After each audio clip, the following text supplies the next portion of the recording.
Bonjour. Subvention, renoncement aux recettes fiscales, les racines du surendettement dévoilées à la page 5 par Khady Gueye, qui souligne que malgré un service de la dette qui ne cesse d'augmenter, les pays pauvres ne cessent de s'endetter. Au Sénégal, l'annulation de certaines taxes, le cash transfert et les subventions favorisent l'endettement. Les Échos donnent écho sur le vote du projet de budget du ministère des Forces armées. Le miracle du vote à l'unanimité a failli avoir lieu. Les députés de Yewwi ont voté oui pour 2 programmes. Ils ont voté non pour le programme maintien de l'ordre et se sont abstenus pour le budget global, le rapport interne de la gendarmerie et la disparition de militaires au cœur des débats. Après l'affaire Amy Ndiaye Gniby, la violence à l'Assemblée psychanalysée, renseigne Le Témoin. Le sociologue professeur Abdou Khadre Sanoko et le psychiatre professeur Aïda Sylla mettent les députés sur le divan. Pour Abdou Khadre Sanoko, sociologue, nous avons à l'Assemblée une désacralisation de l'humanité et de l'humain. Une bêtise et une honte, s'exclame critique. Pour parler des députés agresseurs, la cavale n'a que trop duré. Le proc qui lance la traque des fugitifs après des faits contestés pour lesquels ils ont jugé utile d'essayer en justice, les députés du PUR Samba et Niang se sont évaporés dans la nature,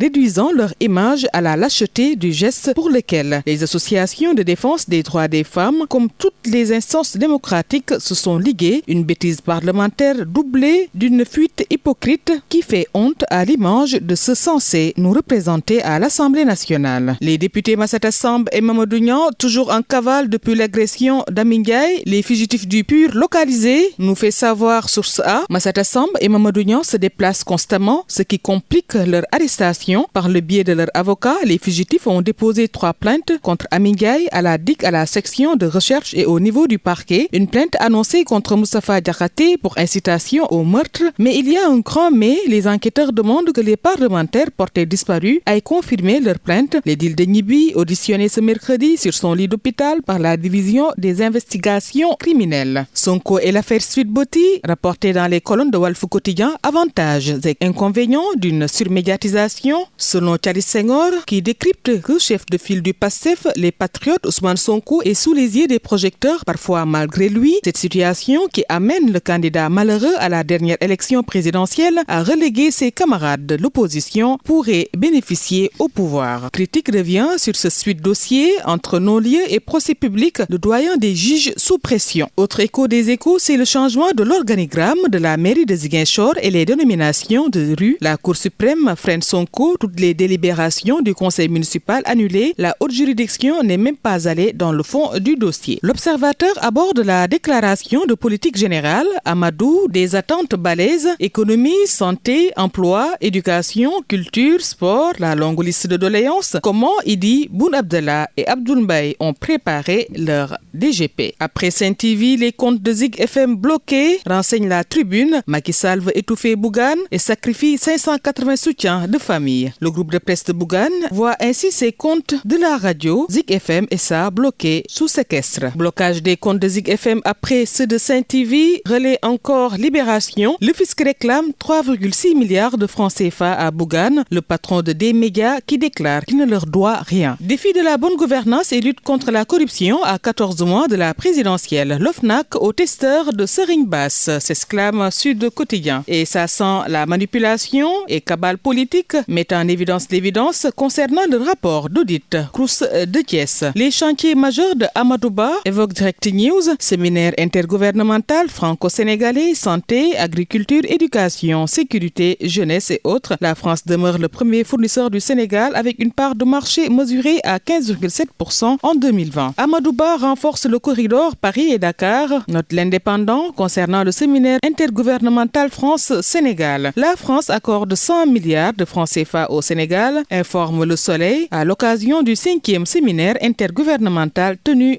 près de Paris. Et Libération qui donne des révélations par rapport à la collégienne âgée de 14 ans qui avait tout planifié, enlevée mardi à Mbacké et embarquée par des individus dans une 406, retrouvée saine et sauve aux Parcelles Assainies de Dakar, ce que SM Sen a confessé aux enquêteurs. Stade qui affiche le mondial 2022, Brésil-Croatie, Pays-Bas, Argentine, 2 quarts de feu ce vendredi. La pression monte, le Brésil danse. Avec Guardiola, la Croatie nouvelle est arrivée. Messi, un as dans la manche. Duel de génération entre Scaloni et Van Gaal. Boy Niang 2 et Ama Baldé, même combat en 2023. Une guerre sans merci pour le contrôle de Pikine, affiche Sunu Lamb. Boy Niang 2 battre à tout prix Balla Gaye 2 et Ama de rétorquer effacer gris en attendant Modou Lô. À vos journaux, chers lecteurs, bonne lecture.